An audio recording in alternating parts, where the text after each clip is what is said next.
In the dead of night, Dr. Elena Harper sat hunched over her telescope, her breath fogging the glass. The observatory atop Mount Lyra had always been her refuge, a sanctuary where the vast heavens whispered their secrets to her alone. But tonight, those whispers had turned into a roar. Elena's eyes locked on the star chart before her, its carefully plotted constellations matched against the view in her telescope. Yet what she saw didn't belong there. A brilliant speck of light shimmered in a pocket of dark, starless space, a faint star where none had ever existed. It had no catalog number, no classification. It shouldn't exist. "Elena, are you seeing this?" came the crackling voice of her assistant, Amit, from the observatory's radio. His tone was incredulous. They had noticed the anomaly earlier in the night, but both assumed it had to be a data error.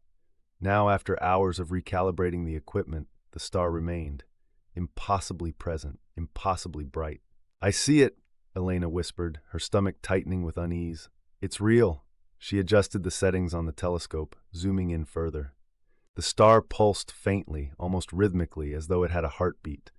It wasn't red-shifted or blue-shifted, suggesting it wasn't in motion relative to Earth. It was stationary, fixed in the cosmos where nothing should be. "It's sending something," Amit said hesitantly. "Look at the spectrometer resonance. It's not just radiating energy, it's structured." Elena leaned closer to her monitor. Amit was right. The star's light wasn't random. It was pulsing in patterns, repeating sequences that looked less like cosmic noise and more like a code. "What kind of star sends messages?" Amit asked nervously. Elena didn't answer. She was already recording the data, downloading the specific wavelengths the star emitted. Yet the more she analyzed the patterns, the stranger they became. Some sequences resembled prime numbers, mathematical constants, universal indicators of intelligent communication. Every scientist in the field knew the golden standard for proving extraterrestrial life. If something out there sent us prime numbers, it wasn't natural. Elena's thoughts raced. Who or what was sending this signal, and why? Before she could respond, the star's light pulsed wildly, brighter than any celestial body she'd ever studied. It grew so intense that it overwhelmed her telescope's imaging system.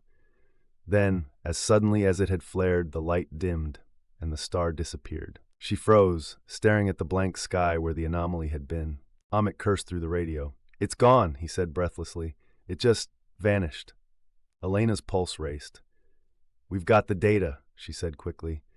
"Download everything and back it up. I don't know what we're dealing with, but this isn't over." Though the star was gone, strange events began to ripple across Earth in its wake. Seismic activity intensified, with vibrations that matched the same patterns Elena had seen in the star's light. Massive auroras unfolded across the Arctic skies, spreading far beyond their usual range. Electronics faulted inexplicably, and people reported vivid dreams of stars and ancient structures. The world grew restless. News outlets buzzed with reports of phenomena linked to the night of the anomaly. Yet Elena felt an urgency that exceeded mere curiosity. There was something buried in the data, a message she hadn't yet decoded, a truth she couldn't yet grasp. She couldn't shake the feeling that time was running out. In her research, Elena stumbled across something unexpected. From a historical archive of forgotten cultures, she found drawings and carvings of a star maps etched into stone, a single aberrant star blazing against the empty black. The carvings were thousands of years old, originating from civilizations long extinct. Some referenced the Eye of Eternity, described as a celestial guide left by ancestors of distant skies. "It's not random," Elena said to Amit later that night, her office overflowing with ancient texts and astronomical data. "It's appeared before, centuries, millennia ago. Different parts of the world saw it, recorded it. It's been trying to communicate with us for years, maybe longer."